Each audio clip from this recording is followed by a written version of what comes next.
वृंदावन की रज में प्रेम, भक्ति और माधुर्य की ऐसी गूंज थी कि वहां का हर कण कृष्ण की बांसुरी की मिठास से सराबोर था। यमुना के तट पर फैली हरियाली, कुंजों की छांव और गूंजती मुरली की धुन सब कुछ इस दिव्य प्रेम के साक्षी थे। कृष्ण जब अपनी बांसुरी बजाते तो पूरा वृंदावन मंत्रमुग्ध हो जाता। विशेषकर गोपियां उनकी धुन सुनते ही अपने सारे बंधन भूलकर उनकी ओर खींची चली आती। लेकिन इन गोपियों में सबसे अधिक सौभाग्यशाली थीं राधा, जो कृष्ण के हृदय के सबसे करीब थीं। जब राधा ने पहली बार कृष्ण की बांसुरी सुनी तो उनका मन प्रेम और भक्ति से भर उठा। वे जान गईं कि यह कोई साधारण ध्वनि नहीं, बल्कि आत्मा को परमात्मा से जोड़ने वाली मधुर संगीत धारा है।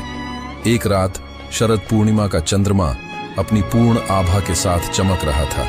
यमुना के तट पर कदम्ब के वृक्षों की छांव में श्री कृष्ण ने अपनी बांसुरी बजाई। उसकी धुन सुनते ही सभी गोपियां अपने घर बार छोड़कर वहां पहुंच गईं। वृंदावन की भूमि उनके कदमों से पावन हो गई। श्री कृष्ण ने प्रेम पूर्वक सभी गोपियों को नृत्य के लिए आमंत्रित किया, लेकिन उस रास लीला में भी राधा का स्थान सर्वोच्च था। ऐसा कहा जाता है कि जब कृष्ण ने प्रत्येक गोपी के साथ नृत्य किया, तब उन्होंने अपनी माया से स्वयं की अनगिनत छायाएं बनाई, ताकि हर गोपी को लगे कि कृष्ण केवल उनके ही साथ नृत्य कर रहे हैं। किंतु जब राधा वहां आई तो कृष्ण ने अपनी सारी छायाएं समाप्त कर दी और स्वयं केवल राधा के साथ नृत्य करने लगे। यह देख अन्य गोपियां समझ गईं कि राधा और कृष्ण का प्रेम अद्वितीय और दिव्य है। रासलीला केवल एक नृत्य नहीं था, बल्कि आत्मा और परमात्मा के मिलन का प्रतीक था। यह प्रेम सांसारिक नहीं था, बल्कि आध्यात्मिक ऊंचाइयों को छूने वाला था। राधा कृष्ण की आत्मा थी और कृष्ण राधा के प्राण।